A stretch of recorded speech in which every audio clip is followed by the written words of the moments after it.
पंडित जी, जैसे अभी दिवाली भी आ रही है, फेस्टिवल का सीज़न भी आने वाला है, तो मैंने देखा है कि लोग चलते हुए किसी का कोई बाल तोड़ लेता है, किसी के कोई पिन चुभा देता है, किसी का कपड़ा खींच लेता है। तो क्या ये सब चीज़ें त्योहारों पे ज़्यादा होती हैं? लोगों को दिवाली पे वैसे किन-किन चीज़ों से सावधान रहना चाहिए?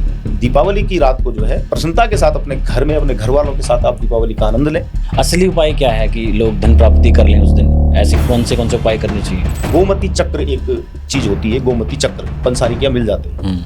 9 गोमती चक्र लाएं और लक्ष्मी जी का कोई यंत्र, कोई फोटो, कोई विग्रह लाएं और वो 9 गोमती चक्र जो है माता लक्ष्मी के सामने रखें। कुछ लोग गलत तरीके से भी लक्ष्मी की प्राप्ति करने की सोचते हैं त्योहारों के दिन, खासकर जैसे लॉटरी, सट्टे, और फिर तांत्रिक के पास जाते हैं नंबर पूछने। ऐसा होता है कि कोई उसका बता सकता है कोई कोड लॉटरी का नंबर और रातों रात अमीर हो जाए? नो डाउट कि भैरव जी का एक रूप है, स्वर्णाकर्षण भैरव उनको बोलते हैं जी।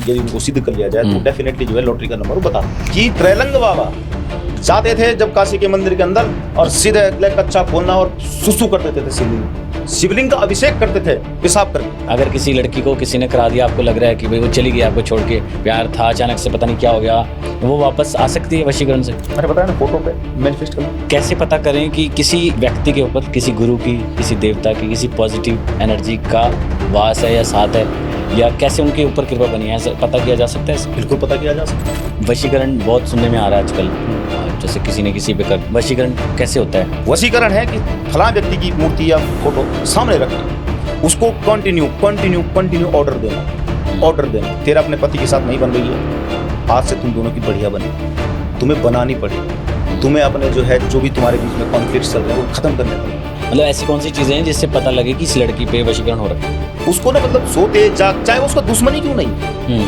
उसको सोते जागते उठते बैठते उसी का ख्याल आने लग जाएगा, बार बार उसको मतलब उसके दिमाग में वो बस घुस जाएगा।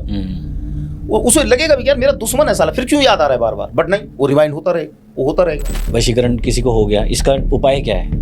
वशीकरण की सबसे अच्छी काट जो मेरे 22 साल के अनुभव में मैंने देखी है वो है कि ऐसे व्यक्ति को जिसके ऊपर वशीकरण हो रखा है अथवा वो जो है मतलब ऐसा बिहेव कर रहा है जो अलग सा लग रहा है, ऐसे व्यक्ति का बुधवार के दिन बायां कान छिदवा दो।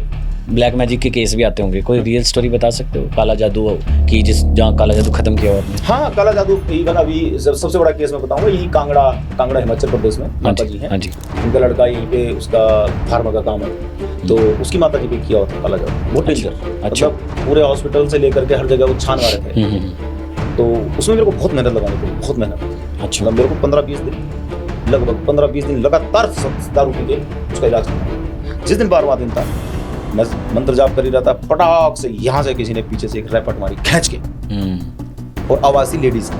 अच्छा, बोला हराम को, तेरी बीवी है, बच्चे हैं, और तू कहाँ यहाँ सड़ रहा है? भूल गया वो परिवार घर क्यों बसाया था फिर जब तूने यही जाना था? निकल यहाँ से फटाफट। सर मेरी गर्दन भी नहीं हिल पाई, थोड़ी देर शांत रहा, हनुमान जी का ध्यान किया, मैंने कहा भैंस की काम फंस गया मैं। अब किसी पे जादू टोना हो गया, एक्चुअल में इसके पीछे ये काम कैसे करता है? मतलब कुछ तो साइंस होगी, कुछ तो होगा लॉजिक। मैंने कहा मारण मोहन उच्चाटन विद्वेषण, ये प्रक्रियाएं हैं तंत्र की। कोई किसी का मारण करना है तो उसके मंत्र अलग प्रकार की, उनकी फ्रीक्वेंसी बोलने की अलग प्रकार की। तो एक लड़की है, नाम भी ले लूंगा मैं उसका, नेहा नोटियाल, अभी राजस्थान में है ससुराल। तो उसको ना आर्मी हॉस्पिटल में कैंसर डिक्लेयर हो गया था। देवता ने बताया कि भाई ये लड़की तब 11-12 साल की थी, अपने बाप के साथ गांव में शादी में गई थी, मतलब सब कुछ बता दिया, और बोला वहां इसके पेट में एक प्रेत धस गया, और वो प्रेत दिख रहा है मशीनों में कि कैंसर है। अच्छा, कुछ नहीं है, लो ये चावल खिलाना, उल्टी करेगी, हरे रंग की उल्टी करेगी, और उसके बाद एक धागा दिया, ये बांध देना, बात कर। जैसे हम सुनते हैं कि रात को लड़की जा रही है, लड़का जा रहा है, चौक पे देख लिया नींबू पड़ा है, झाड़ू पड़ा है, उसको क्रॉस कर लिया तो वो साथ में कुछ लग गया। ये क्या राज है नींबू झाड़ू का चौक पे जो पड़े रहते हैं? बलि का जो विधान है तंत्र में, जो शिवा बलि जब दी जाती है, शिवा बलि हो या महाकाल की बलि हो, तो विधान है कि चौराहा होना चाहिए, 4 रास्ते कटने चाहिए, क्रॉस होना चाहिए, वहां पर वो बलि देने का विधान है। शिवा बलि प्रयोग बोलते हैं इसको। अच्छा, लेकिन विधान ये कहता है कि भाई जो बंदा जा रहा है शिवा बलि करने, वो वहां पर जैसे ही छोड़ेगा उसके बाद वो पीछे मुड़ के नहीं देखेगा। गौतम के पॉडकास्ट में एक बार फिर स्वागत है दोस्तों।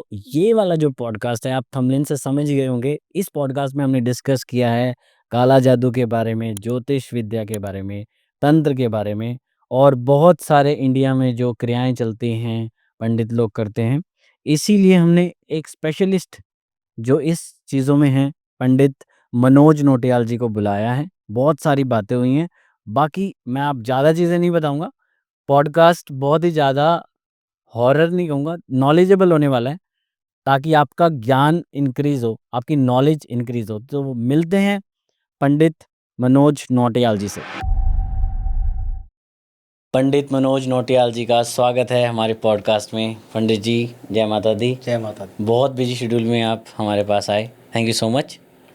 तो पंडित जी, जैसे आप अपना केंद्र चलाते हैं दिव्य दुर्गा तंत्रा पीठ के नाम से, इसमें एक्चुअल में करते क्या हैं आप?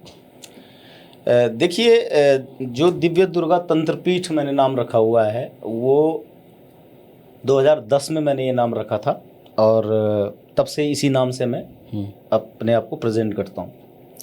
रही बात मैं करता क्या हूँ, तो मैं स्पिरिचुअल एस्ट्रोलॉजर, वैदिक एस्ट्रोलॉजर नहीं, स्पिरिचुअल एस्ट्रोलॉजर। ये अलग होता है स्पिरिचुअल? हाँ, ये अलग होता है। ओके। यानी कि जो कुछ भी मैंने चार्ट रीड करने की मेरे अंदर जो माता रानी की कृपा आई है जी, वो कहीं ना कहीं मेडिटेशन और ध्यान का इसमें बड़ा इंपॉर्टेंस है।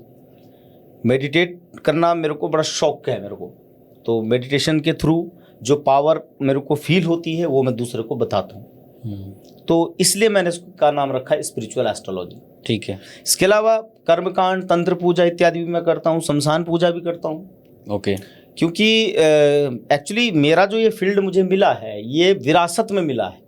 मैंने इसके लिए कोई खुद अपने आप कोई एफर्ट नहीं लगाया।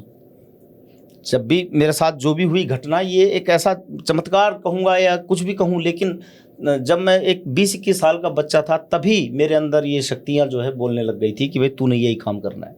ओके। जबकि मेरा educational background master of chemistry हूँ। अच्छा। तो कहीं दूर दूर तक मेरा इससे कोई साइंस स्टूडेंट है? हाँ, साइंस स्टूडेंट हूँ। ओके।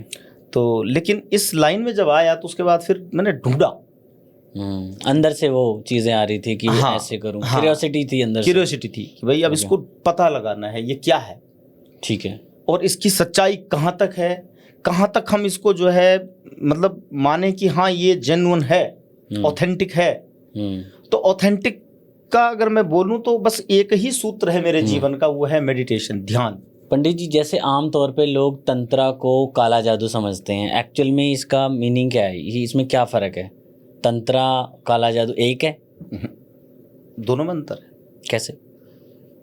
देखिए, जो तंत्र है, तंत्र के बारे में मैं सिर्फ एक छोटी सी डेफिनेशन मेरे गुरु ने मुझे बताई थी किसी जमाने में कि तंत्र कुछ नहीं है। तंत्र एक मैकेनिज्म है जिसके थ्रू व्यक्ति अपना उत्थान कर सकता है, और जो काला जादू है वो पतन की ओर ले जाता है। अच्छा। काला जादू करने वाला हो अथवा जिस व्यक्ति पे वो कर रहा है। अच्छा। तो दोनों कंडीशंस में पतन दोनों का निश्चित है। पतन मतलब? पतन मतलब खत्म, खत्म, खत्म, गति आगे उसकी फिर जीवन की यात्रा जो है वो खत्म हो जाती है। आप कह रहे हैं काला जादू करने वाला, करवाने वाला, दोनों आज नहीं तो कल खत्म होंगे जल्दी जल्दी। ऐसा क्यों? क्योंकि जो काला जादू की जो पूरी टेक्निक है वो सारी जो है वो कुछ ग्रंथ हैं काले जादू के, जैसे कि भूत डामर तंत्र है। तो भूत डामर तंत्र में ये भूत प्रेतों के थ्रू, छोटी छोटी शक्तियों के थ्रू, क्षुद्र शक्तियों के थ्रू लोगों को परेशान करना। तो ये जो टेक्निक है अथवा ये जो समाज में चलता है, ये करने वाले का भी विनाश और जिसके ऊपर होता है उसका भी विनाश निश्चित लिखा होता है। अच्छा। क्योंकि ये पावर किसी की सगी नहीं होती है। ओके। ये न तो करने वाले की सगी होती है न कराने वाले की सगी होती है। आज तुमने उसको 100 रुपए का चढ़ावा चढ़ाया, वो चल पड़ा किसी के लिए, उसने 200 को चढ़ा दिया, फिर चल पड़ा उसके लिए चल पड़ा। ओके। जैसे जैसे है, स्पिरिचुअलिटी है या फिर तंत्र है, ये शक्तियां हैं, इनमें क्या फर्क है तीनों में अलग अलग? देखिए, ज्योतिष जो, जहां तक ज्योतिष की बात आती है, ज्योतिष किसी भी व्यक्ति अथवा अस्तित्व के साथ जो हम लोगों का एक सामंजस्य है, अस्तित्व के साथ जो हमारा जुड़ाव है, उस जुड़ाव को प्रभावित करती हैं। कौन कौन सी चीजें करती है जो हमारी मनीषियों ने देखा। हमारे मनीषियों ने देखा कि भाई जो 7 मुख्य ग्रह हैं और 2 छाया ग्रह हैं, राहु और केतु, ये मनुष्य के जीवन को इफेक्ट करते हैं। इवन साइंटिफिकली आज भी आपको पता होगा कि चंद्रमा के कारण ही सागर में हाई टाइड और लो टाइड आते हैं पूर्णमासी के दिन। इतना फोर्स ऑफ अट्रैक्शन चंद्रमा का क्रिएट हो जाता है कि पूरा सागर हिला देता है वो। अच्छा, ठीक है ना। और हमारी बॉडी में भी 70% पानी है। पानी है।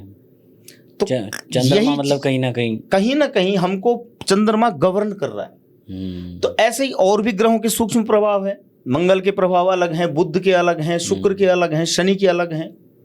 तो वो जो प्रभाव जब उन्होंने अध्ययन किया, मनीषियों ने जब उसको अध्ययन किया, तो उन्होंने पाया कि ये जो अस्तित्व चल रहा है इसमें कुछ प्लेनेट्स हैं, हालांकि हो सकता है असंख्य हों, लेकिन उन्होंने 7 प्लेनेट ढूंढे, मुख्य प्लेनेट, और 2 छाया ग्रह, राहु और केतु।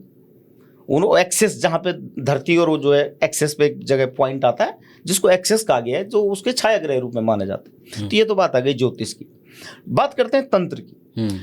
तंत्र बेसिकली मन का विज्ञान है। अच्छा। इवन साइकोलॉजी और तंत्र बहुत आसपास से गुजरते हुए 2 सब्जेक्ट हैं। साइकोलॉजी में भी नो डाउट कि जो एक अच्छा साइकोलॉजिस्ट होता है वो इंसान को रीड कर सकता है। अच्छा। और तंत्र क्या करता है कि इंसान को हमारे मूलाधार से लेकर के और सहस्त्रार तक की जो यात्रा है उसमें आगे बढ़ाने का एक माध्यम है तंत्र। ओके। हालांकि माध्यम और भी है, माध्यम भक्ति भी है। जैसे मीरा ने भक्ति करी तो वो भी जो है स्पिरिचुअलिटी में आ गई, स्पिरिचुअलिटी में आ गई ना। तो माध्यम और भी हैं, लेकिन तंत्र एक ऐसा माध्यम है जो एक गुरु के सानिध्य में व्यक्ति धीरे धीरे धीरे धीरे प्रयासरत जब रहे, तो तंत्र का मूल उद्देश्य है पहले तो आत्मा का विकास करना। ठीक है ना। उसके बाद यदि समाज में तुमको तुम्हारी शक्तियां अलाउ करती हैं कि हाँ भाई अब तू इसका भला कर सकता है, तो वो अलाउ जब उसको एक ऑर्डर मिल जाता है तो वो फिर समाज के लिए भी काम करता है। लेकिन तंत्र, मेरा ये मानना है, तंत्र प्योर सात्विक है। हाँ, लोगों ने इसमें आज जो भी मतलब मिला दिया, ये मिला दिया, वो मिला दिया, दुनिया भर का रिमिक्स कर दिया, वो तंत्र नहीं है। ठीक है। तंत्र के बारे में गुरुदेव ने कहा था कि तंत्र बेटा तलवार की धार पे चलने जैसा होता है। बात खत्म। आपको भी खत्म कर सकता है, खुद को भी खत्म कर सकता है अगर गलत हुआ तो। अगर आप गलत हो गए तो क्या गुरु होना चाहिए साथ में? बिल्कुल, गुरु, मास्टर, इष्ट, आपका इष्ट या आपका गुरु। गुरु दैविक मतलब भौतिक भी हो सकता है, और गुरु मेरा जो व्यक्तिगत मानना है, मैं ये मानता हूँ कि बहुत सारे लोग हैं आज समाज में जो भटक रहे हैं गुरुओं के लिए कि गुरु चाहिए, बिना गुरु के ज्ञान नहीं मिलता। कबीर साहब ने भी कहा कि गुरु गोविंद दो खड़े काके लागू पाए, बलिहारी गुरु आपनो गोविंदियो बताए। गुरु की महत्वता हर जगह आई है। श्री गुरु चरण सरोज रज निज मन मुकुर सुधार।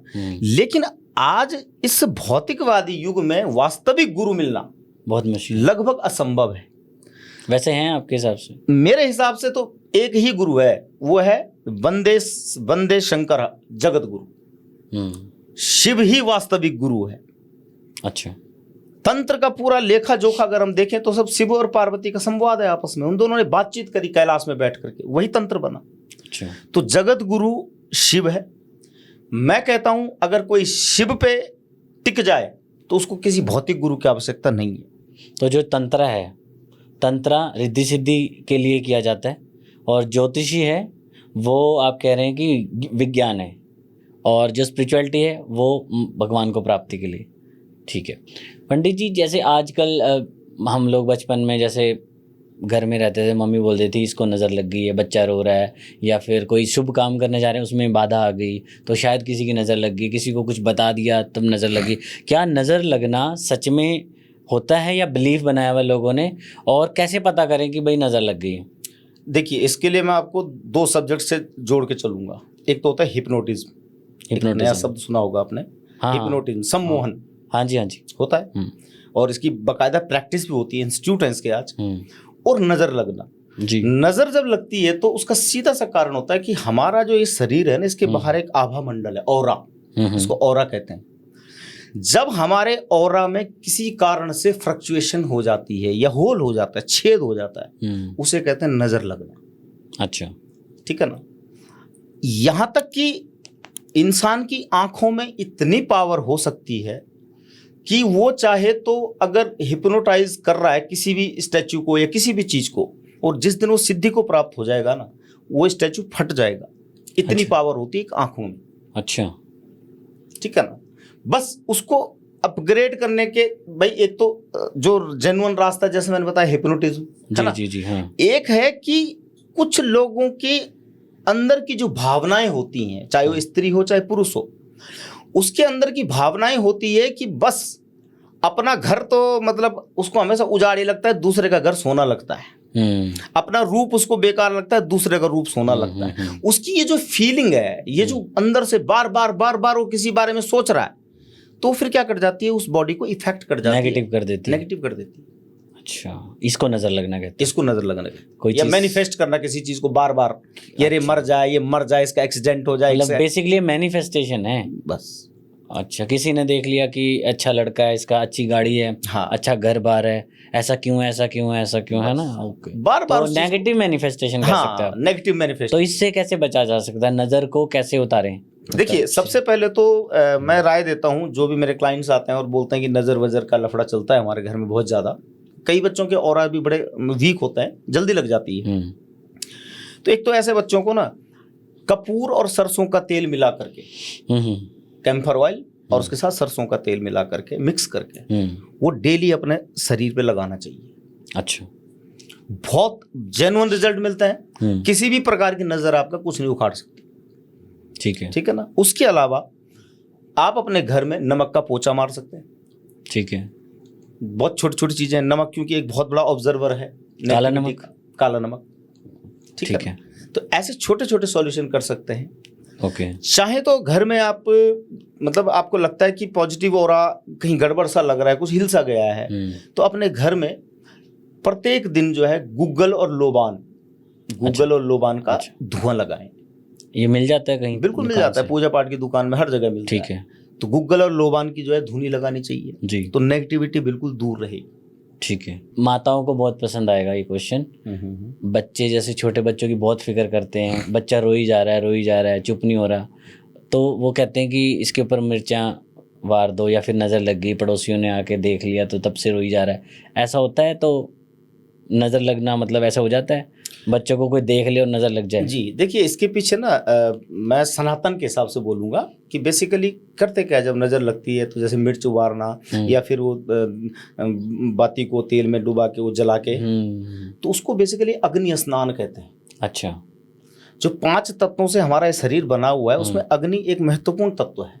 ओके, और अग्नि के अंदर क्षमता है जलाने की। तो जब अग्नि स्नान कराते हैं, जो प्रोसेस है ना, वो अग्नि स्नान है। अच्छा, जो एक माँ एक बच्चे पे कर रही होती है, और वो अग्नि स्नान के बाद जैसे जैसे वो अग्नि स्नान होता रहता है तो उसके अंदर जो तत्व बिगड़ गया था, इनबैलेंस जो आ गया था, वो बैलेंस हो जाता है। ओके, ये मतलब कहते हैं ना कि मान्यताएं ऐसे ही नहीं बनती हैं, मान्यताओं के पीछे का लॉजिक अगर समझ में आ जाए तब उस मान्यता को हम बिल्कुल कह सकते हैं कि यस, ये अप्रूव है। ओके, तो अग्नि स्नान बेसिकली जो होता है, या किसी बच्चे को जो है गंगा स्नान करवाया जाता है, बहुत सारे जो मानसिक रूप से परेशान रहते हैं, तो ये जो जल स्नान हो गया, अग्नि स्नान हो गया, वायु स्नान हो गया, ये 5 तत्वों के इस शरीर को बैलेंस करने की टेक्निक्स है। तो 2-3 कोई उपाय बताना चाहोगे आप, किसी छोटे बच्चे को नजर लग जाए तो? देखिए, नजर अगर किसी भी बच्चे को लग जाए तो सबसे पहले तो सबसे बेस्ट जो मैं लोगों को बताता हूँ कि भाई कुछ मत करो, हनुमान चालीसा सबके घर में है, सबके घर में पढ़ी जाती है। हनुमान चालीसा का एक पाठ करके और धूप जो जला रखा है वो सामने जलाइए, एक पाठ करिए, और उसके बाद जो धूप की राख है वो बच्चे पे तिलक लगा दीजिए। बड़ी से बड़ी नजर 2 मिनट में छूमंतर हो जाएगी। अच्छा, हाँ। और कोई उपाय? इसके अलावा बाकी जो हर लोकांतर में चलते रहते हैं, कोई मैंने बताया ना, जैसे कोई बत्ती वारते हैं जला करके, कि बत्ती जलाई फिर वो बच्चे के ऊपर से इधर उधर घुमाते हैं, अग्नि स्नान बोलते हैं उसको। और कई लोग क्या करते हैं कि जो गौमूत्र हो गया, गौमूत्र के साथ गंगा जल मिला करके पिला देते हैं, इससे भी ऑरा जो है रिपेयर हो जाएगा। तो ये छोटे छोटे उपाय हैं जो करती हैं माताएं, घर में करती हैं, और बहुत मतलब सब लोग इस चीज़ को मतलब करते ही करते हैं, चाहे वो कितना बड़ा मतलब हो एक ना एक बार वो करेगा, मन कुछ तसल्ली देने के लिए वो करेगा। जैसे पंडित जी, काला जादू या जादू टोना, ये दोनों अलग अलग चीजें कि दोनों एक ही बात है? देखिए, काला जादू और जादू टोना, ठीक है ना। टोना में एक शब्द और भी है जो मैं आपको सुनाना चाहूंगा, वो है टोटका। अच्छा, टोना टोटका। जादू, टोना और टोटका, ये तीन चीजें बेसिकली होता क्या है कि ये तीन चीजें काम तो वो उनका एक ही है, लेकिन हाँ क्रिया विधि अलग अलग है। अच्छा। जैसे टोटका है वो लाल किताब से जुड़ा हुआ है। अच्छा। जो टोना है, भाई टोना कर दिया मेरे लिए, टोने का मतलब होता है कि आपने किसी को मतलब पॉइंट आउट करके, किसी दुश्मन को बोलो या कुछ भी बोलो, पॉइंट आउट करके उसके नाम की कोई मूर्ति बनाई, पुतला बनाया। कई लोग शमशान में पुतला बनाते हैं। हाँ, जो आटे का। हाँ हाँ अच्छा, हाँ। अच्छा। फिर उसको जो है पिंच किया जाता है। अच्छा। उसको मतलब सुइयों से चुबाया जाता है, लंबी प्रक्रिया है, लेकिन ये टोने में आता है। मूवीज में दिखाया जाता है, जैसे वो पिंच चुबा रहा है, वुडूज बहुत चलता है, साउथ पिंच चुबा रहा है तो दिल में दर्द हो रहा है। हाँ, मार भी देते हैं ऐसे। हाँ, अच्छा, गेम ओवर भी हो जाता है। अच्छा, हाँ, इजीली ऐसे तो कोई किसी को मार दे फिर। अफ्रीकन कंट्रीज में बहुत चलता है ये, वुडूज बोलते हैं इसको, वुडू। मान लो कोई दुश्मन एक दूसरे को दुश्मनी रखते हैं तो कोई किसी को मार दे, ऐसे तो चलते इतना फिरते। मैंने कहा ना कि इन चीजों को करने के लिए फिर मानसिक दशा भी वैसी होनी चाहिए। दो चीजें हैं ना, इंटेंशन इतना स्ट्रांग होना चाहिए, विल पावर इतनी स्ट्रांग होनी चाहिए कि भाई तुम पूरी तरह फील कर रहे हो कि यस ये अभी मेरे सामने है, मेरा दुश्मन है और मुझे इसको खत्म करना है। वो इंटेंशन हर किसी के पास नहीं होती है, ठीक है ना। फिर बात आती है जादू। जादू क्या होता है? जादू को आप दो तरह से समझ सकते हैं। एक तो जो जादू आजकल स्टेज में लोग दिखाते हैं, स्टेज शो हो गया, स्टेज शो हो गया। हाँ, तो जादू बेसिकली कुछ नहीं होता है, जादू एक इल्यूजन है। हाथ की सफाई, जादू इल्यूजन है, ठीक है ना। और जो जादू चाहे जितना मर्जी परफॉर्म कर ले, उसके पीछे एक ट्रिक होती है, उसके पीछे एक लॉजिक होता है, एक कारण होता है। तो ये जादू, टोना और टोटका का अंतर जो मैंने गुरु कृपा से प्राप्त किया है। ठीक है ना।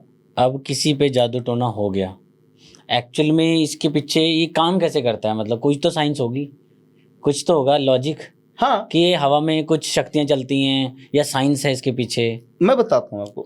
बेसिकली ये सारी साइंस है साउंड पे डिपेंड। जब कोई विशेष क्रिया की जाती है, जैसे सपोज कोई बीमार है तो उसके लिए आम भाषा में बोलते हैं महामृत्युंजय का जाप करो। तो जो महामृत्युंजय के जो साउंड वेव्स हैं, ओम हौं जूं सह त्र्यंबकम यजामहे, इस पे काफी रिसर्च भी हुई है। इवन मेडिकल साइंस ने एग्री किया है कि ये कुछ ऐसी स्पेसिफिक साउंड हैं जो व्यक्ति को रिलैक्स फील करवाती है। अच्छा, ठीक है ना। तो ऐसे ही और भी बहुत सारे मंत्र हैं। अब मंत्र में भी कई प्रकार के मंत्र आते हैं। कुछ मंत्र आते हैं जैसे मैंने कहा ना, मारण, मोहन, उच्चाटन, विद्वेषण, ये प्रक्रियाएं हैं तंत्र की। भाई किसी का मारण करना है तो उसके मंत्र अलग प्रकार की है, उनकी फ्रीक्वेंसी बोलने की अलग प्रकार की है, वो किस स्थान पे बोले जाने हैं वो भी अलग जगह है। शमशान में उसमें जो प्रक्रियाएं जो यूज होती हैं, सामग्री, वो अलग है। तो व्यक्ति की भाव दशा, मनोदशा जब उस लेवल तक चली जाती है कि वो हर चीज को मतलब जो है पूरी तरह से आत्मसात कर लेता है कि बस इसका मारण होना है तो होना है, तो होते थे मारण पहले। मोहन भी होता है, उच्चाटन भी होता है, विद्वेषण भी होता है। लेकिन ये जो मारण, मोहन, उच्चाटन, विद्वेषण इत्यादि प्रक्रियाएं हैं, इसके लिए मनोदशा का होना बहुत आवश्यक है। तथा कथित जो आज चल रहे हैं कि हम तो ये कर देंगे, वो कर देंगे, सब बकवास। ऑथेंटिक अगर कुछ चीज है, रियल बंदा होना चाहिए करने वाला। साधना के ना कई भाव होते हैं। सबसे पहला भाव होता है पशु भाव। जब एक साधक जड़ से शुरू करता है तो उसको होता है पशु भाव। पशु भाव के बाद आता है वीर भाव। अच्छा, जितनी भी तामसिक साधनाएं की जाती हैं, जैसे किसी का मारण करना हो, उच्चाटन करना हो, उसके लिए वीर भाव में साधना करनी जरूरी होती है। अच्छा, भाई आपका मूड भी तो होना चाहिए ना उस टाइप का, कि ऐसी हाँ उठे चलो मार दे इसको। हाँ, ऐसा तो नहीं हो सकता। आपको पहले अपने अंदर जो है वो गहनता लानी पड़ेगी। उस गहनता के अंदर जब आप जाप करोगे तो उसको बोलते हैं वीर भाव। और तीसरा भाव होता है दिव्य भाव। दिव्य भाव वाले साधु अक्सर जो है हिमालय में पाए जाते हैं। वो किसी से ज्यादा लेन देन नहीं होता, न उनका लेना एक न देना दो। उनकी एक अलग दुनिया है, वो दिव्य भाव में जी रहे हैं। हम जो सामान्य मानवीय लोग हैं, हम पशु भाव में जी रहे हैं। वीर भाव में जाना मतलब बहुत बड़ी बात है कि वीर भाव तक कोई क्रॉस कर जाए, वो स्पिरिचुअलिटी का रास्ता आ गया। स्पिरिचुअलिटी का रास्ता आ गया। अच्छा, जैसे आपका इतनी लंबी जर्नी हो गई पूजा पाठ और ये सब करते हुए, इसमें आपको कोई केस ऐसा आया जिसमें सबसे खतरनाक काला जादू किया हो किसी के ऊपर और आपने उसको ठीक किया हो? हाँ, मैंने शायद ये 2005 या 6 की बात है। तो एक लड़की है, नाम भी ले लूँगा मैं उसका, नेहा नोटियाल हूँ, अभी राजस्थान में है ससुराल। तो उसको ना आर्मी हॉस्पिटल में कैंसर डिक्लेयर हो गया था। कैंसर डिक्लेयर हो गया था। अच्छा। और वो मेरे लैंडलॉर्ड थे, मेरी शॉप थी, तो मैं वहाँ गया शाम को, तो मैं किराया देने जा रहा था, देखा तो वहाँ सब रो रहे। मैंने कहा क्या हो गया? बोला वो नेहा को कैंसर बता दिया और दिल्ली भेज रहे हो। पता नहीं क्या हुआ, कैसे हुआ, अचानक से मेरे अंदर जोश सा आया। बोला कि किसने कह दिया उसको कैंसर है?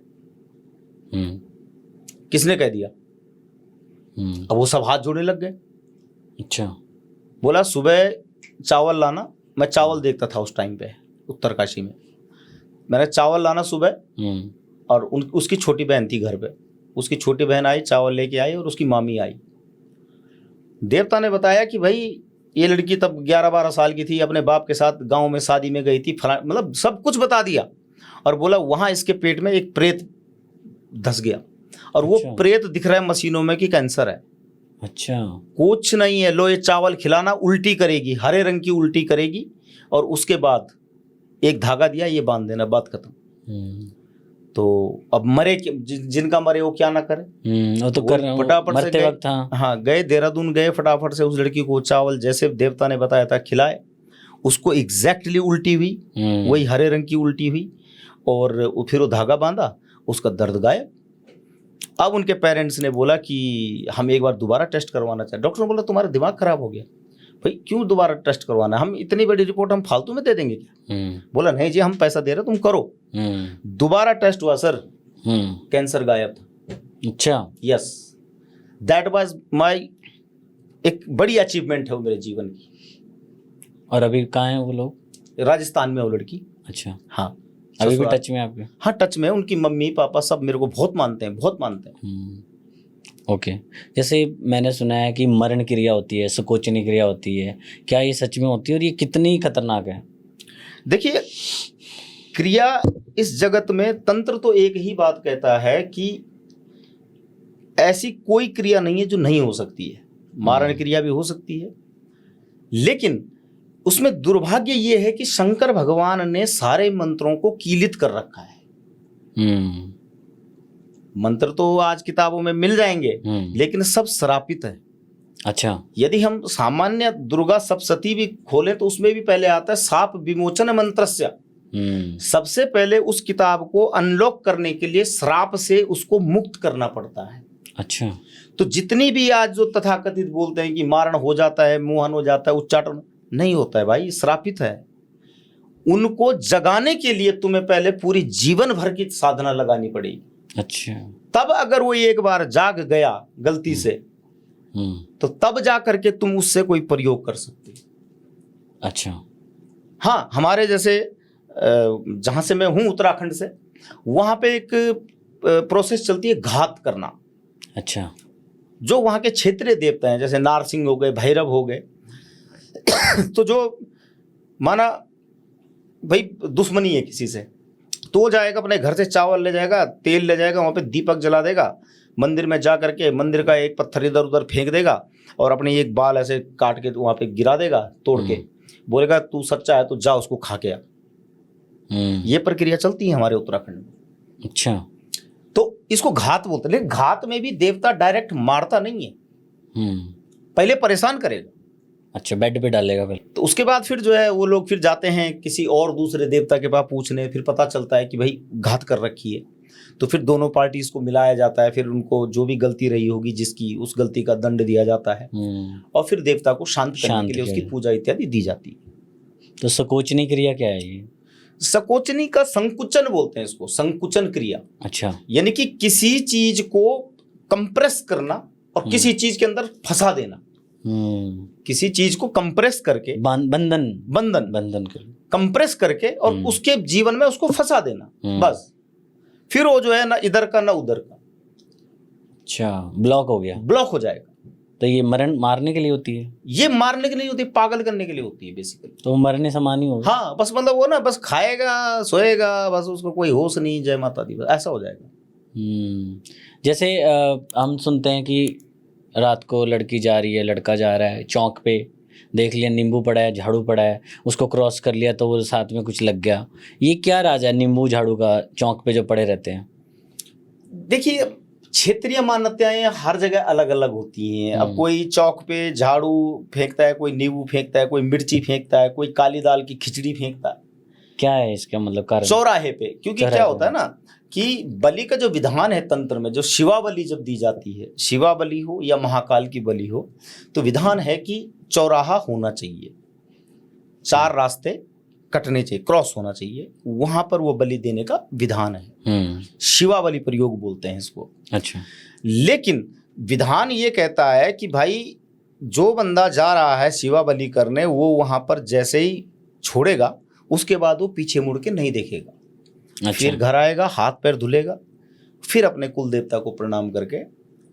तो किस लिए करते हैं ये करते हैं एक्चुअली, जैसे नवरात्रों में जब आता है माँ भगवती का जो एक रूप है, षष्ठम कात्यायनी तिचा, सप्तमम कालरात्रि। कालरात्रि जो है देवी, कालरात्रि की पूजा घर के अंदर नहीं होती है। अच्छा। कालरात्रि का पूजा विधान जो है वो चौराहे पे ही किया जाता है, क्योंकि उग्र देवी है। कुछ शक्तियां तंत्र में ऐसी हैं जो घर के अंदर पूजनीय वर्जित है। अच्छा। जैसे कालरात्रि हो गई, धूमावती हो गई, 10 महाविद्याओं में धूमावती जो माता है वो विधवा का रूप है, उनका उल्टा वेश विधवा रूप, तो उनकी पूजा भी घर के अंदर अलाउ नहीं है। अच्छा। तो ये जो कुछ तंत्र की कुछ ऐसी, तो इसके पीछे वो कुछ वो मांगते हैं कि मन्नत मांग के चौक पे डालते हैं? मन्नत कुछ नहीं भाई, भगवती तेरी पूजा है, तेरे को समर्पित। नहीं, जैसे अपने घर का ओपरा निकाला और बाहर डाल दिया, ऐसा कुछ सुनने में आया? करते हैं, ऐसा करते हैं कई लोग, इंटेंशनली भी करते हैं कि भाई हमारे घर में सुख रहे, शांति रहे, ये रहे, वो रहे, और चौराहे पे जाके फेंक दिए। लेकिन उसमें भी 2 चीजें हैं। देखो गौतम जी, क्या है ना कि जो अगर तो देवी पूजा के निमित्त तुम कालरात्रि की बलि दे रहे हो, तो वो तो आ गया भाई उस जो ग्रंथ का एक पार्ट है। लेकिन यदि तुम केवल कि किसी ने बोल दिया बाबे ने कि हाँ भाई अपने घर से ये सबके ऊपर से घुमा करके ये चीज ले जाके चौराहे पे डाल दो, तुम्हारा ठीक हो जाएगा, तो वो जो मतलब चैप्टर है, मैं समझता हूं कि ये चैप्टर कुल और कुल मतलब ऑथेंटिक नहीं है। अच्छा। ऑथेंटिक, इसमें ऑथेंटिक कुछ है ही नहीं, मेरे को नहीं लगता। हाँ, जो शास्त्रोक्त है, जो तंत्रोक्त है, तंत्रोक्त में हर पूजा के विधान का एक तरीका बताया गया है। लेकिन लोगों ने, आज मैंने कहा ना, आज घर घर में भगवान पैदा हो रहे हैं भाई साहब, अपने अपने भगवान बना दिए सबने। तो ये बड़ा मतलब दुर्भाग्य है कि सनातन के दुश्मन कहीं दूसरे धर्म के लोग नहीं है, सनातन के दुश्मन हम स्वयं हैं। हमने स्वयं आज लाइफ को इतना शॉर्टकट समझ लिया, भगवान को इतना सस्ता समझ लिया कि बस 10 रुपए के एक जो है मतलब फूल चढ़ाने से भगवान मेरे को करोड़ रुपए दे देगा, तो ये मूर्खता है। जैसे जादू टोना तंत्र विद्या में मीठे को बड़ा वो माना जाता है कि मीठे को लेके मीठा नहीं खाना चाहिए, रसगुल्ला नहीं खाना चाहिए, तो इसके ये क्या कारण है इसके पीछे का? मैं बताऊंगा आपको कि होता क्या है कि आपने देखा भी होगा कि जो पंचांग पूजा या घरों में जब भी हम कोई पूजा पाठ करते हैं ना, तो जो प्रसाद के रूप में मिठाई बनता है। कभी आपने देखा होगा किसी भी पूजा में दलिया नहीं बनाते, कुछ ऐसा नहीं बनाते कि दाल चावल बना दिया, नहीं, मिठाई बनाएंगे, हलवा बनाएंगे, मिठाई बनता है, मिठाई लाएंगे, है ना, मीठा। जी जी।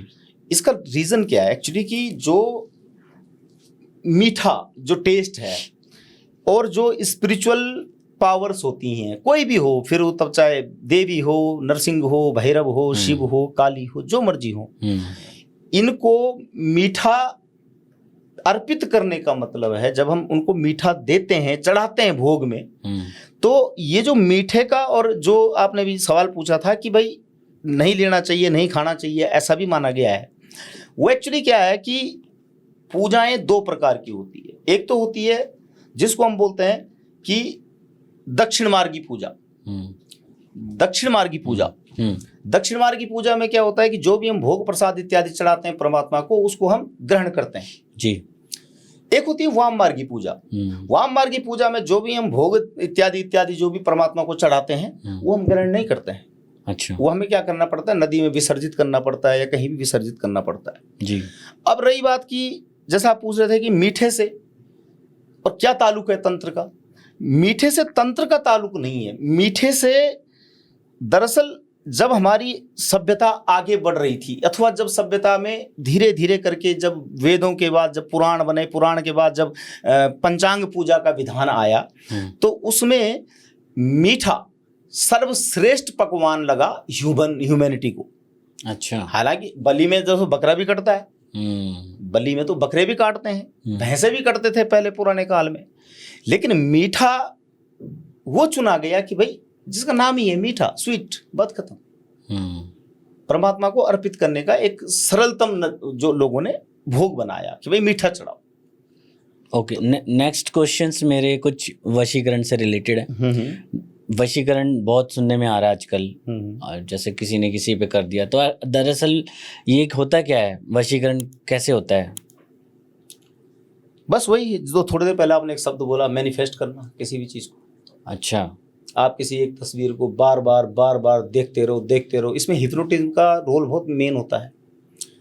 बाकी वशीकरण की हालांकि बहुत सारी विधियां हैं कि भाई किसी के पैर के नीचे की धूल ले आओ, और ये ले आओ, वो ले आओ, पान में, और ये पहली बात तो यार कहाँ को किसके तुम पैर के नीचे की धूल लाके फिर वो धूल उस पर फेंकोगे, ये सब बकवास है, गप गीता है। वशीकरण सिर्फ और सिर्फ जो जेन्युइन है और जो मैंने फील किया है, वशीकरण है कि फलां व्यक्ति की मूर्ति या फोटो सामने रख के उसको कंटिन्यू ऑर्डर देना, तेरा अपने पति के साथ नहीं बन रही है, आज से तुम दोनों की बढ़िया बनेगी, तुम्हें बनानी पड़ेगी, तुम्हें अपने जो है जो भी तुम्हारे बीच में कॉन्फ्लिक्ट्स चल रहे हैं वो खत्म करने पड़ेंगे। तो ये कौन बोलेगा? जो करने वाला होगा। अच्छा, समझ रहे ना बात? ओके। तो वशीकरण का सीधा सा अर्थ ये है। बाकी जो जैसे कहते हैं ना, कुछ खिला के वश में कर लिया और अपने हिसाब से चला लिया, ये सब बकवास। खिला के कोई वश में नहीं हो सकता। जैसे वशीकरण ज्यादातर लड़कियों पे होता है कि लड़की को अपने वश में कर लिया, इसका दिमाग फेर दिया, हाँ। अपने साथ भगा के ले गया लड़का, या फिर घरवाली को अपने वश में किया हुआ है। ऐसा है, लड़कियों पे ज्यादा होता है, जल्दी हो जाता है। लड़कियों पे जल्दी वशीकरण हो जाता है क्योंकि लड़कियों का जो ऑरा होता है वो लड़कों की तुलना में थोड़ा सा कोमल होता है। लड़कियां होती हैं भाव प्रधान, अच्छा, पुरुष होता है बुद्धि प्रधान। मैन जो है ना वो दिमाग से सोचता है, इमोशनल और इंटेलिजेंस। हाँ, तो लड़कियां होती है भाव प्रधान, और जहां भाव हो वहां ये चीजें हिट करनी इजी हो जाती है। और जहां बुद्धि है ना वहां बड़ा टिपिकल हो जाएगा, क्योंकि बुद्धि तो 10 तर्क करती है, लड़कियां भाव से सोचती है। एक डायलॉग सुना होगा आपने, हाँ जी हाँ जी, कि एक पुरुष जो है ना दुनिया की सारी महिलाओं से बस एक ही चीज चाहता है, और एक स्त्री एक पुरुष से दुनिया की सारी चीज चाहती है। स्त्री भाव प्रधान होती है। मतलब ऐसी कौन सी चीजें हैं जिससे पता लगे कि इस लड़की पे वशीकरण हो रखा है? कैसे पता लग जाएगा कि इस लड़की के ऊपर वशीकरण हो रखा है? देखिए, वशीकरण भी 2 प्रकार का होता है। एक तो होता है साबरी वशीकरण, ठीक है, और एक होता है प्योर तांत्रिक वशीकरण। साबरी वशीकरण साबर मंत्रों के थ्रू होता है।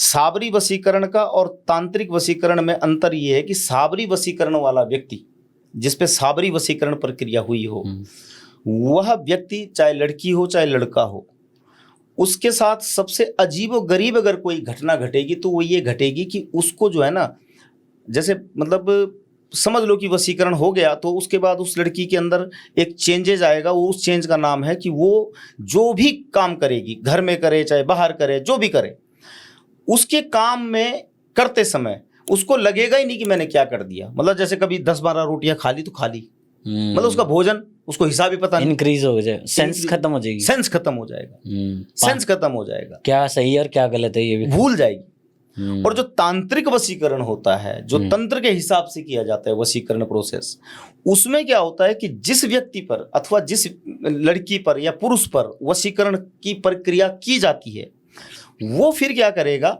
कि वो कुछ भी हो जाए, मतलब उसको ना, मतलब सोते जाग, चाहे वो उसका दुश्मनी क्यों नहीं, उसको सोते जागते उठते बैठते उसी का ख्याल आने लग जाएगा, बार बार उसको, मतलब उसके दिमाग में वो बस घुस जाएगा। वो उसे लगेगा भी कि यार मेरा दुश्मन है साला, फिर क्यों याद आ रहा है बार बार, बट नहीं, वो रिवाइंड होता रहेगा, वो होता रहेगा।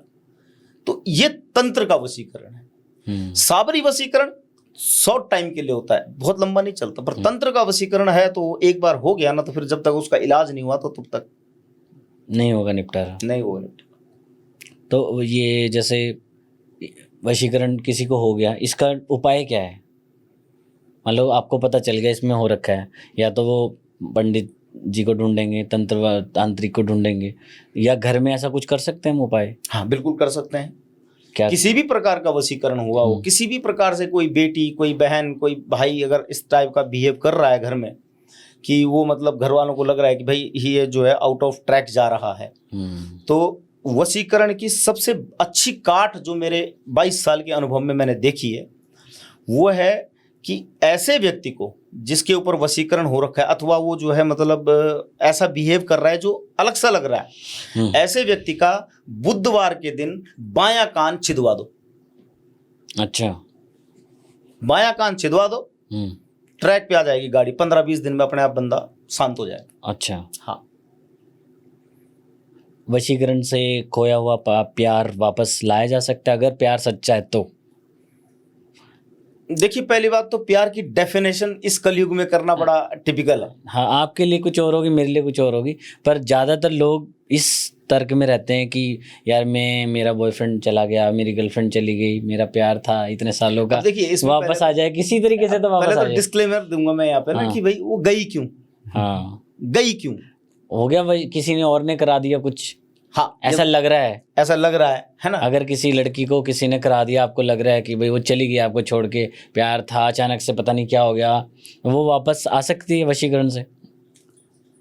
बस वही मैंने बताया ना, फोटो पे मैनिफेस्ट करना, मैनिफेस्टेशन से वापस आ सकती है। बिल्कुल आ सकती है। ओके, कोई ऐसी रियल स्टोरी बताना चाहोगे आप वशीकरण से रिलेटेड?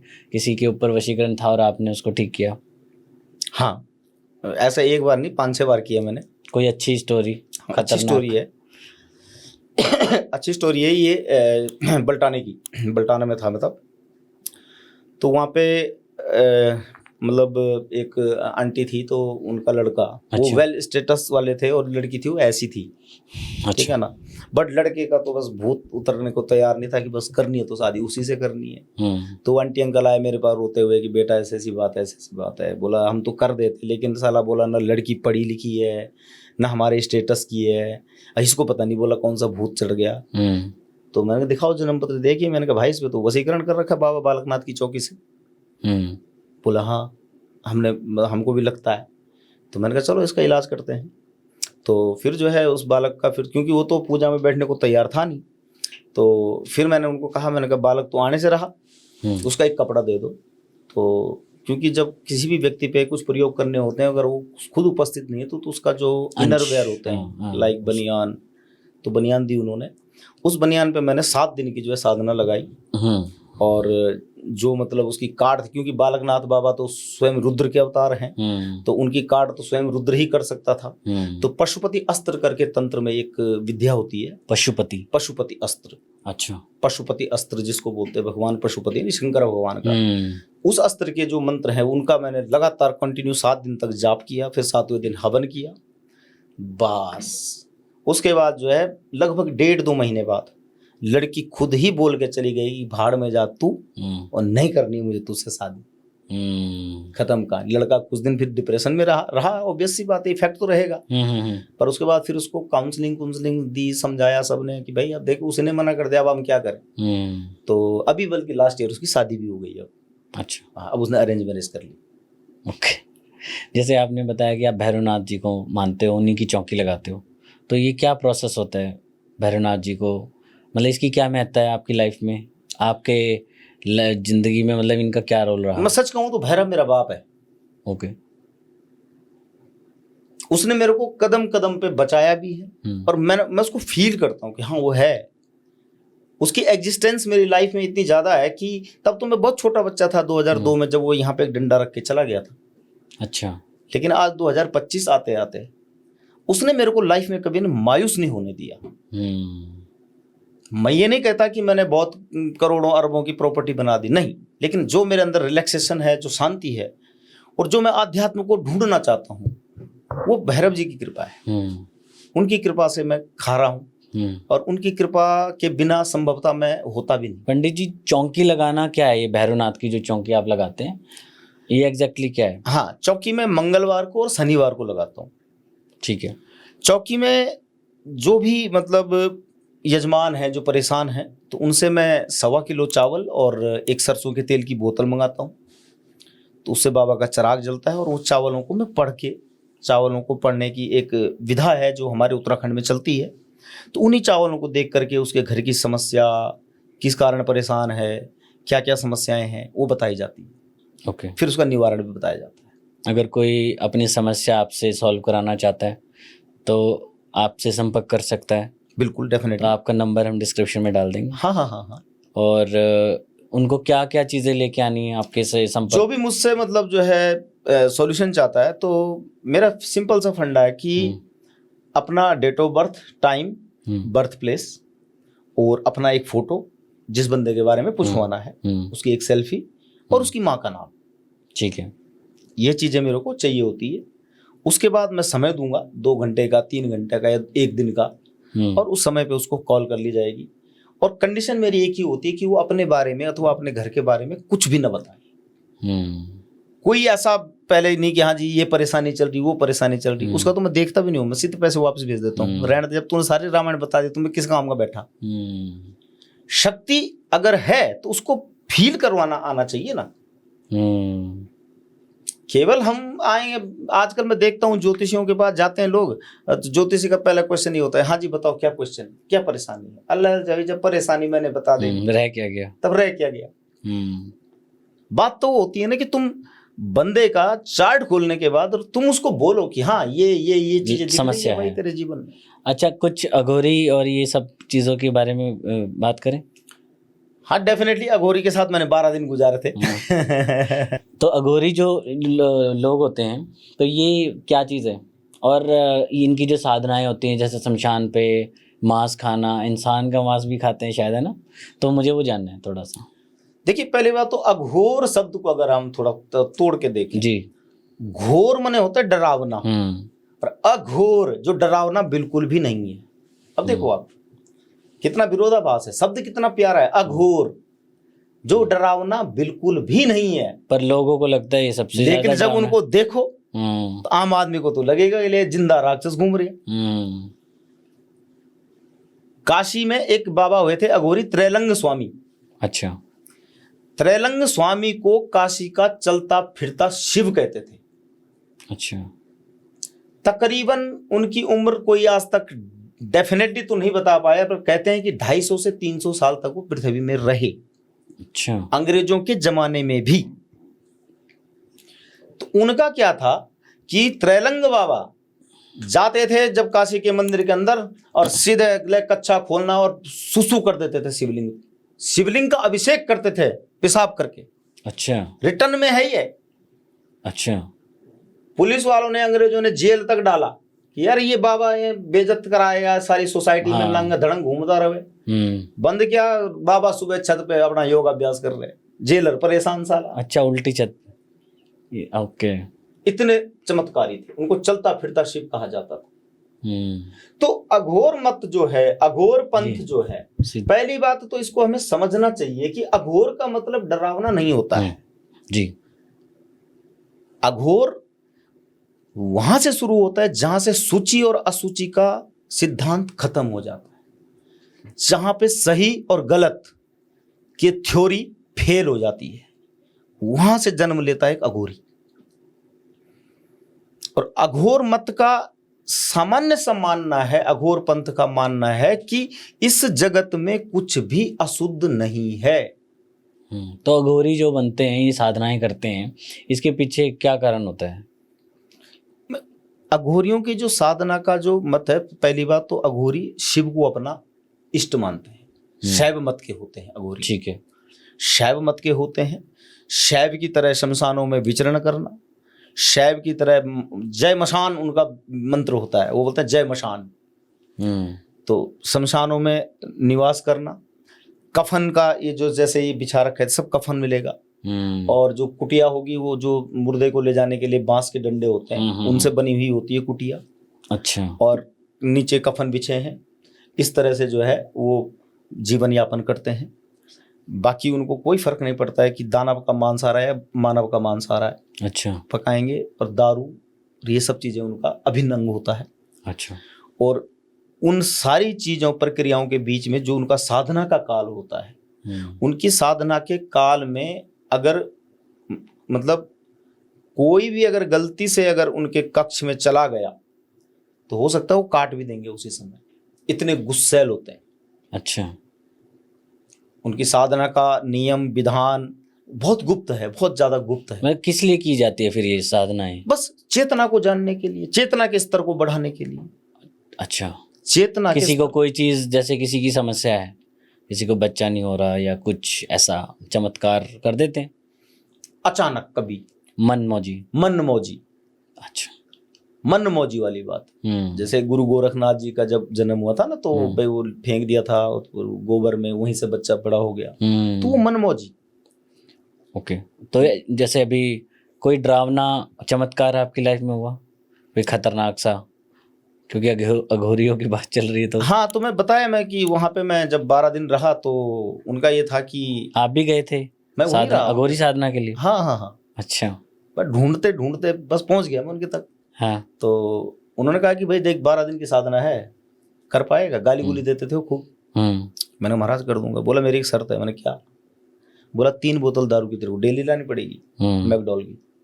अच्छा। तो मैंने ठीक है, मंजूर है। तो डेली में उनके लिए 3 बोतल दारू ले जाता था। और उनका एक शिष्य था देवाशीष, वो जो है मुर्दे मार्दे कहीं से जो घाट बाड़ में बच जाते हैं ना, जलने से जो बच जाते हैं छोटे छोटे टुकड़े, वो अच्छा, इंसानों, हाँ इंसान के जो सब वो लाता था, उस काट पीट के बाबा की केतली चढ़ जाती थी। और 3 बोतल दारू पूरी पीनी थी उन्होंने। अच्छा। और वो जो पकाया वो खाना था। अच्छा। उन्होंने मुझे मंत्र दिया कि जा ये ले बैठ, एक कफन ले जा और नदी के किनारे बिछा के और बैठ जा, और मंत्र दे दिया। 1 दिन बीता, 2 दिन बीता, 7 दिन बीते, 8 दिन बीते, 9 दिन, 10 दिन, सब बढ़िया चल रहा था। और अंदर से आने भी लग गई थी फीलिंग इस टाइप की कि कुछ हो रहा है, कुछ हो रहा है और मैं भी खाऊं, मैं भी ये इसी मत में जाऊं। तो जिस दिन 12वां दिन था तो बाबा अंदर रहते थे अपने, और मेरा काम था बाहर नदी किनारे बैठ के चंडी घाट पे जो है साधना करना। जिस दिन 12वां दिन था, मैं मंत्र जाप कर ही रहा था, पटाख से यहां से किसी ने पीछे से एक रैपट मारी खींच के, और आवाज थी लेडीज की। अच्छा। बोला हरामखोर, तेरी बीवी है, बच्चे हैं, और तू कहाँ यहाँ सड़ रहा है? भूल गया वो परिवार घर क्यों बसाया था फिर जब तूने यही जाना था? निकल यहाँ से फटाफट। सर मेरी गर्दन भी नहीं हिल पाई। थोड़ी देर शांत रहा, हनुमान जी का ध्यान किया। मैंने कहा भैंस की कहाँ फंस गया मैं। फिर वहां से उठा और वहां पे ऊपर को मैंने रोड पे ना, मेरे पास उस टाइम वो थी मारुति 800, उसमें बैठा। बैठने के बाद पता नहीं कौन सी हवा में मैं वहां से हरिद्वार पहुंचा। और वहां पे मेरे एक मित्र हैं, उसको फोन किया। बोला भैया मैं सोया तो नहीं अभी? बोला नहीं। मैंने कहा मैं आ रहा हूँ तेरे घर। बोला क्या हो गया? मैंने बस तू मत पूछ, अभी घर पहुंचने दे। और फिर मैंने कहा तू एक काम कर, कहीं से दारू की व्यवस्था कर, पहले मेरा दिमाग सन्न हो रखा है। अरे बोला हुआ क्या? बाद में बताऊंगा। मैंने कहा फिर जब 2-4 पैक मार लिए तब वो डर थोड़ा सा अंदर से गायब हुआ। पर वो बड़ा डरावना था। अच्छा, आपने तो नहीं खाया इंसानों का मांस? अच्छा, खा लेते 12वें दिन के बाद? खा लेता मैं आराम से, पूरी मनोदशा। हाँ, वो लोग खाते थे दबा के? हाँ, वो दबा के खाते थे। अच्छा, आपकी लाइफ में जैसे ब्लैक मैजिक के केस भी आते होंगे, कोई रियल स्टोरी बता सकते हो काला जादू की, जहाँ काला जादू खत्म किया हो आपने? हाँ, काला जादू इवन अभी सबसे बड़ा केस मैं बताऊंगा, यही कांगड़ा हिमाचल प्रदेश में माता जी हैं। हाँ जी। उनका लड़का यहीं पे, उसका फार्मा का काम है, तो उसकी माता जी पे किया हुआ था काला जादू। बहुत डेंजर। अच्छा। मतलब पूरे हॉस्पिटल से लेकर के हर जगह वो छान मारे थे। तो उसमें मेरे को बहुत मेहनत लगानी पड़ी, बहुत मेहनत। अच्छा। मतलब मेरे को 15-20 दिन, लगभग 15-20 दिन लगातार दारू पी के उसका इलाज करना पड़ा। अच्छा, आपको दारू पीनी पड़ी? हाँ। अच्छा। शमशान में भी पूरी क्रिया। अच्छा। तो शमशान में तो दारू चाहिए ही चाहिए। फिर तब तो वो देवता नहीं आता, फिर राक्षस जागता है। अच्छा। तब जब उसके अंदर का निकाला ना बाहर। तो क्या केस था? केस ये था कि वो पागल सी हो रखी थी। पागल। अच्छा। सी। उसको लगता था कि कभी यहाँ से कोई चुबा रहा है, कभी कोई यहाँ से चुबा रहा है। तो उनके घर का ही था मामला।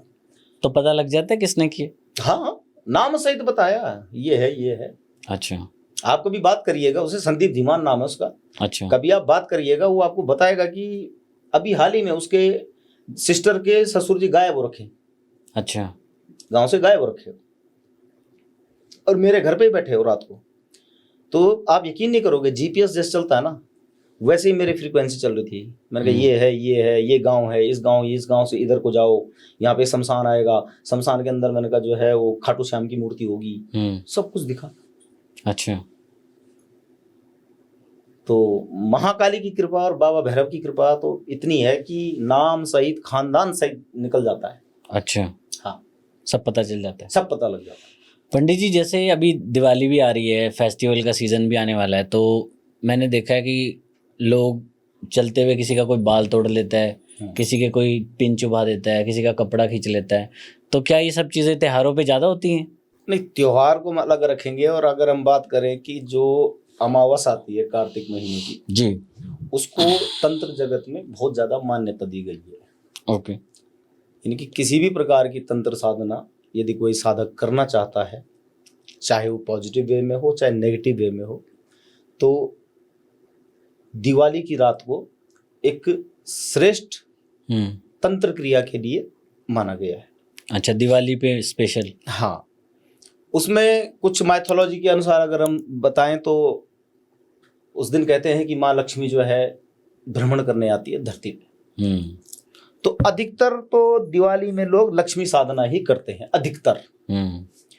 लेकिन जो आपने कहा कि भाई सुई चुबाना, कपड़ा ले जाना, ये सब करना, ये बस समाज का ये वही विवत्स रूप है जो मैंने कहा ना थोड़ी देर पहले कि जो अपनी दुख से उतना दुखी नहीं है जितना दूसरे की खुशी से दुखी है। तो ये जो चलन चल पड़ा है, लोगों ने जो किसी भी चीज का, देखो हर चीज के यूज भी होता है, मिस यूज भी होता है ना। इलेक्ट्रिसिटी है, उसका हम यूज कर रहे हैं तो हमें लाइट दे रही है, मिस यूज करेंगे, हाथ लगा देंगे तो जय माता।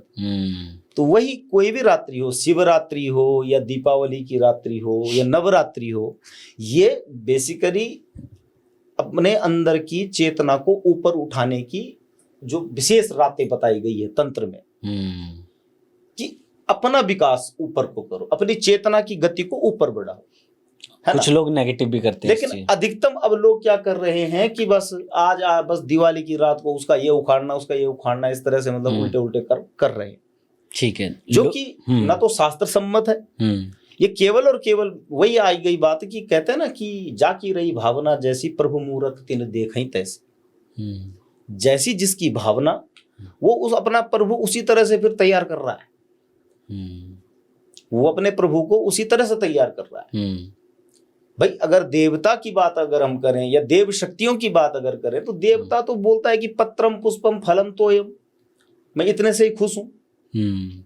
तेरी भावना होनी चाहिए बस। लेकिन आज हमारी भावनाओं का जो एक कॉम्प्लेक्स बन चुका है, जिस कारण से वो कॉम्प्लेक्स क्या बन गया कि वो देवता को भी हमने उसी तरह का ढाल बना दिया। लोगों को दिवाली पे वैसे किन किन चीजों से सावधान रहना चाहिए? दिवाली पे सबसे पहले तो सावधान रहना चाहिए कि दीपावली की रात को घर में रहें और घर के अंदर जो है आप माँ भगवती लक्ष्मी का ध्यान करें, माँ भगवती दुर्गा का या जो भी तुम्हारी कुल देवी है उनका ध्यान करें, पूजा करें, उनका जो भी स्तोत्र इत्यादि आपको आते हैं वो पढ़ें। ठीक है ना। यत्र तत्र अन्यत्र जा करके, क्योंकि होता है दिवाली की रातों को मैंने भी अक्सर देखा है कि कहीं पे सुबह जब उठो तो कहीं नींबू पड़े मिलते हैं, कहीं मिर्च पड़ी मिलती है, यानी कि सब अपने अपने उसमें लगे पड़े है ना, कर्मकांड में। तो मैं यही कहूंगा कि दीपावली की रात को जो है प्रसन्नता के साथ अपने घर में अपने घर वालों के साथ आप दीपावली का आनंद लें, और जो वैदिक जो विधान है दीपावली का उसका पालन करें, उसका पूजन करें, माँ भगवती की आराधना करें। तो जैसे किसी को गिफ्ट देते हैं, मिठाई दे दी, किसी ने किसी मिठाई देने का रिवाज है ना हमारे, एक दूसरे को देते हैं, तो लेने नहीं चाहिए। देखिए जहाँ प्रेम है तो वहाँ भय भी नहीं होना चाहिए, मेरा ये मानना है। ओके, पर कुछ लोग दुष्ट कर्म तो कर ही देते हैं ना। आप प्रेम से देख रहे हो, दूसरा आपके घात लगा के बैठा है। बात तो वही है, मैंने वही आपको समझाना चाह रहा हूँ। पता क्या होता है कि राम जी ने भी सबरी के जूठे बेर खाए थे, ठीक है ना। इंटेंशन न तो सबरी का गलत था, सबरी ने तो ये सोचा कि मैं प्रभु को मीठे मीठे खिलाऊंगी, और इंटेंशन राम का भी गलत नहीं था, उन्होंने भी बड़े चाव से खाए।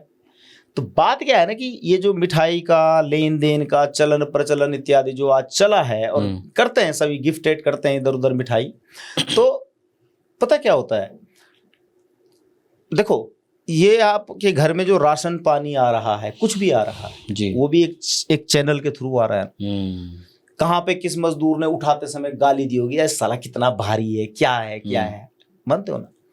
लेकिन कहते हैं कि कोई भी भोजन हो, उसकी दूषिता, उसके अंदर जो दूषित हो रखा है, भाव जो जा रखे हैं, उसको पवित्र करने का विधान, उसका पवित्र करने का विधान बताया गया है हमारे शास्त्रों में।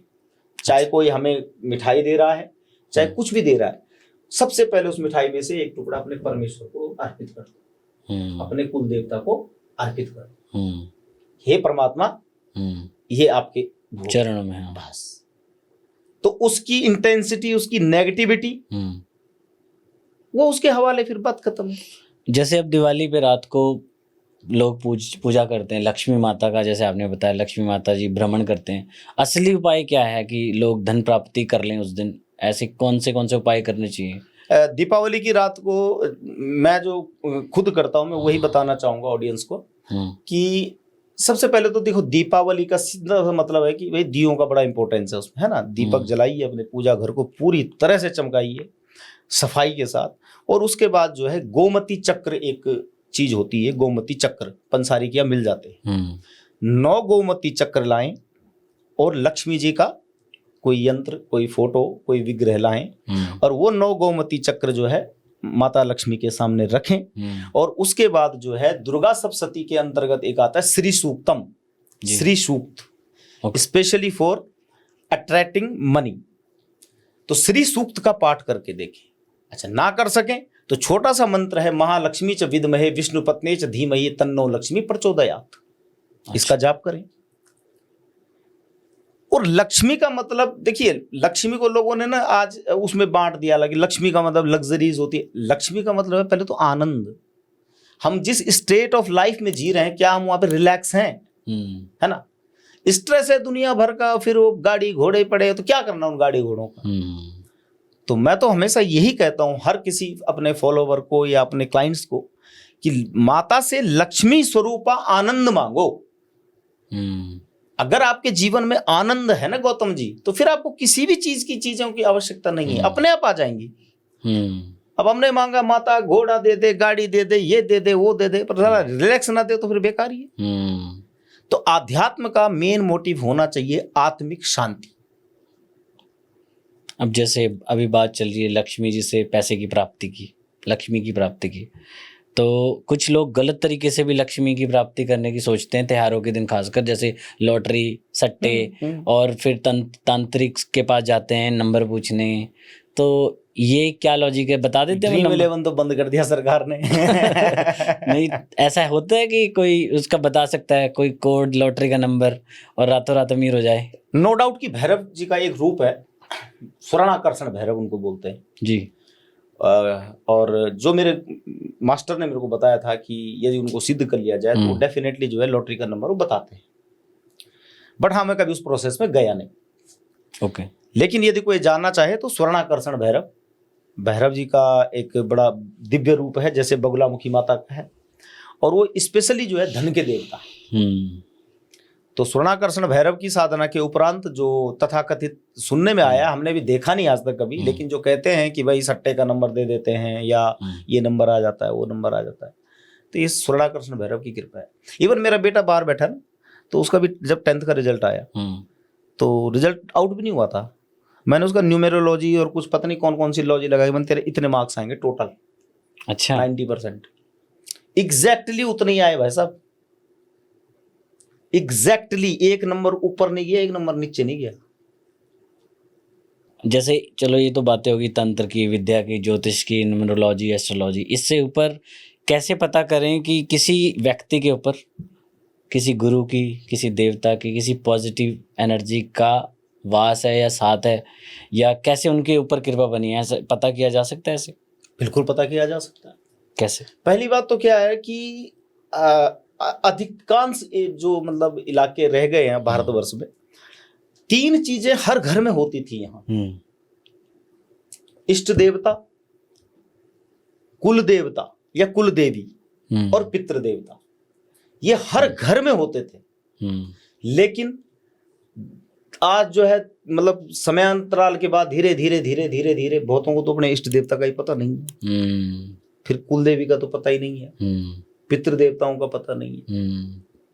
तो ये तीन चीजें, ये तीन जो मूल आधार है हर भारतीय का, यदि इन तीन चीजों की खोज की जाए अथवा इन तीन चीजों को ढूंढा जाए तो निश्चित रूप से कृपा कहीं ना रुकी हुई है ना कहीं डाइवर्ट हो रखी, बस हम भूल रखे हैं, बस हम भूल रखे, विस्मृत हो गए हम। अदरवाइज ऐसा कोई क्योंकि हमारे यहाँ पे तो ये लगा लो आप कि सब सर्वप्रथम पूजनीय गणेश जी थे, ठीक है ना, गणेश जी की पूजा होती थी और गणेश जी की पूजा के बाद ही सारे कर्मकांड शुरू होते थे। तो जो गणेश जी का जो स्थान है देवताओं में अथवा जो शंकर जी के पुत्र भी कहे जाते हैं, जबकि शिव जी के विवाह में भी गणेश पूजा हुई थी, तो गणेश अनादि है। ओके, ठीक है ना। तो गणेश की पूजा का जो विधान हमारे शास्त्रों में है और वही विधान अगर हम जो है जैसे बोलते हैं ना कि भाई हम बोलते हैं ना पंचांग पूजा, ठीक है ना, सदा भवानी दायिनी सन्मुख सिद्ध गणेश, 5 देव रक्षा करे ब्रह्मा विष्णु महेश।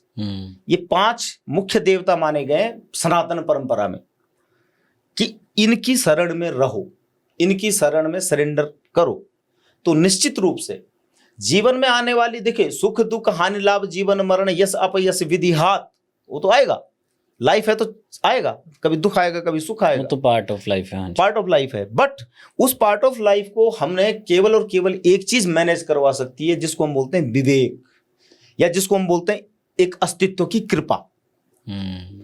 जब आप चीजों का भला और बुरा एनालाइज करना आपके ब्रेन में एक पिक्चर क्लियर हो जाती है ना, तो फिर वो दुख होगा लेकिन वो दुख अंदर तक चोट नहीं करेगा, खुशी होगी लेकिन वो खुशी अंदर तक चोट नहीं करेगी। समझ रहे, सुखे दुखे समाकृत्वा, जो सुख और दुख को एक सम दृष्टि से देख रहे। ओके, तो पंडित जी ये पॉडकास्ट का आखिरी सवाल है, काफी लंबा पॉडकास्ट हो गया। जो लोग दुखी रहते हैं, परेशान रहते हैं अपनी रोजमर्रा की लाइफ में, उनके लिए आपकी तरफ से कोई एक पावरफुल मैसेज या कोई टिप्स जिससे वो, जैसे आपने बोला कि आत्मिक सुख होना चाहिए, तो ऐसे कोई टिप्स देना चाहते हो 2-3 कुछ ऐसी जो डेली लाइफ में वो करें? डेली लाइफ में ना व्यक्ति कुछ भी ना करे, जो मेरा व्यक्तिगत एक्सपीरियंस है, मैं जो करता हूं वही मैं आगे डिलीवर करता हूं। व्यक्ति ना कुछ काम है जो केवल पूरी तरह अलर्ट होके कर ले। पहला, खाना भोजन जब कर रहा है, आजकल हम भोजन खा रहे हैं, टीवी चल रहा है, कहीं मोबाइल पे ऐसे वो कर रहे हैं, ठीक है ना, भोजन अलर्ट होकर के खाओ, क्योंकि भोजन भी एक हवन है। नेटफ्लिक्स भी देख रहे हैं लोग, हाँ, आजकल आदत पड़ गई। हाँ, ठीक है ना। स्नान जब करो तो ये सोच के करो कि ये मेरा पूरा शरीर शिव तत्व है और मैं शिव का अभिषेक कर रहा हूँ। चाहो तो उस समय ओम नमः शिवाय चैंट करना शुरू कर दो। अच्छा, ठीक है ना जी। 2 काम हो गए। तीसरा काम मेरा मानना है, बिस्तर सोने के लिए होता है, सोचने के लिए नहीं होता है। लेकिन बिस्तर में बैठ के भी लगे पड़े फ्यूचर प्लानिंग करना है, आंखें बंद सी हो रही, ठीक है ना। 3 चीजें। चौथी चीज, जो पंच तत्वों से हमारा बना हुआ ये शरीर है, उन पंच तत्वों के साथ टाइम स्पेंड करो। अच्छा, मॉर्निंग उठ करके थोड़ी देर हरी घास पे चलो, ठीक है। धरती का वो हो गया, पंच तत्वों में धरती भी आती है। आकाश की ओर जरा कभी नजर दौड़ा के देखो, बैठ करके आराम से शून्य की ओर देख रहे हैं, बात खत्म हुई। तो ये जो पंच तत्व हैं, जिनमें भोजन से लेके स्नान से लेकर के, और 1 मिनट आधे मिनट आदि के पुनियाद, बस अपने परमात्मा के भाई दरवाजे पे जाओ, जिसको भी मानते हो, और पूर्ण सरेंडर होकर के याद करो, बात खत्म। धीरे धीरे टाइम लगेगा, मैं नहीं कहता कि 2 दिन से ही चमत्कार हो जाएगा, लेकिन करके देखना। जो भी ऑडियंस सुन रही है वो करके देखें। वेरी सिंपल एंड इजी, कोई बहुत बड़ा रॉकेट साइंस नहीं है इसमें। नहाते डेली हैं लेकिन बेहोशी में नहा रहे हैं, ऑफिस दिमाग में ऑफिस चल रहा है, सर पे साबुन लग रहा है, खाना खा रहे हैं, बगल में मोबाइल स्क्रॉल हो रहा है, टीवी चल रहा है। ये काम सजगता ओशो ने एक शब्द कहा था, सजग होकर के हर क्रिया को करना ही तुम्हारे आधे से अधिक कष्ट को मिटा सकता है। एक टाइम पे एक ही काम, पूरी तन्मयता के फोकस साथ, से। है ना? यही मैसेज है बस। बहुत बढ़िया लगा पूरे पॉडकास्ट में, बहुत you. कुछ सीखने को मिलेगा सारी ऑडियंस को, बहुत मज़ा भी आएगा। तो आप समय निकाल के आए उसके लिए धन्यवाद। मिलते हैं जल्दी एक नई पॉडकास्ट में। जल्दी मिलेंगे।